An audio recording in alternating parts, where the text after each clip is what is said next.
Hi, this is Josh with a quick tutorial for quiz number 20 on the SAT. Question 4. What are the solutions to the quadratic and linear system shown below, with equation 1 being x squared minus 5x plus 12, and equation 2 being negative 2x plus 16? Well, here I have the SmartView CE for the TI-84 plus family, and I've entered the two equations, the quadratic as y1 on the graphing calculator, and the linear as y2. So if you'd like, you can pause this video and also code these two functions into your calculator, pressing the key y equals up here on the upper left.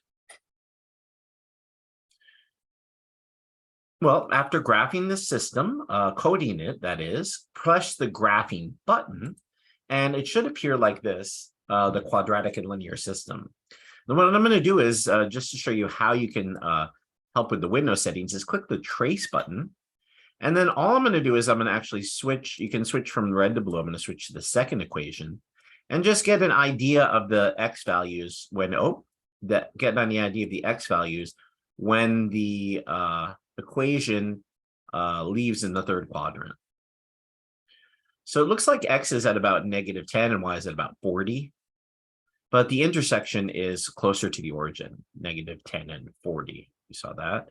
And so then for the y values, again, just going along with this little quadcopter drone here, if we go from -10 to, say, let's see, 15, -20. So I'm gonna use that for my window settings.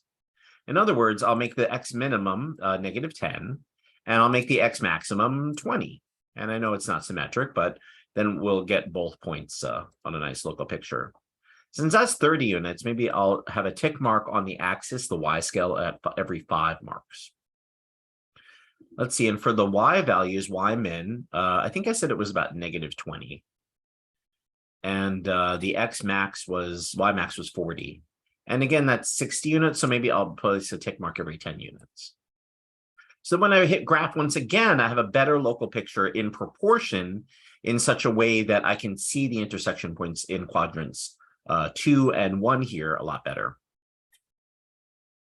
The next thing in terms of your calculator skills, here I'll clear this out, the key press history, is we want to find the intersection. So let's find the intersection on the left. So click second trace, and this menu comes up, and we're trying to find the intersection of two functions. So the number 5. And then I'm going to move the drone along towards the general area where the intersection is.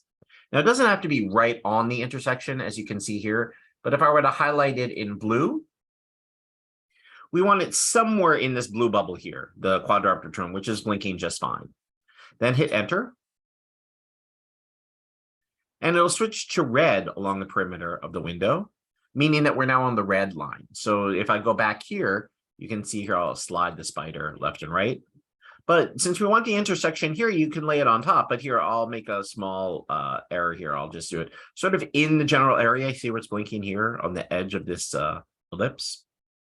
If I hit enter, the calculator will then look for any local points that they have in common. And it should adjust. And yes, it finds the intersection at -118. So there's an intersection between these two graphs at the point -118. To find the other intersection, well, we can also do second, calculate, 5.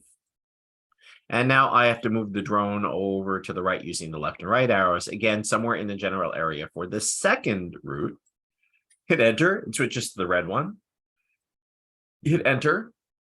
Notice that, again, like the other blue area here, we're looking for the second intersection, which is somewhere here in quadrant 1, if again I were to draw this viewing circle or ellipse.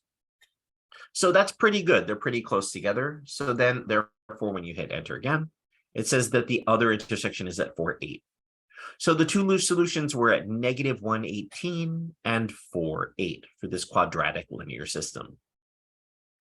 The other way that you can also confirm this is, let's go to the table. And if we go to second table, if we go down to -1, you can see that both values are 18, -118. And also, if we go to 4 down here, You can also see that the values are 8. So we have our solutions for where the this quadratic linear system. The points are the same at -118 for function y1 and -118 for y2, as well as 4, 8 for y1 is also mapped to 4, 8 at y2. Thank you for watching this video, and I hope it's useful to you for getting ready for your upcoming SAT exam.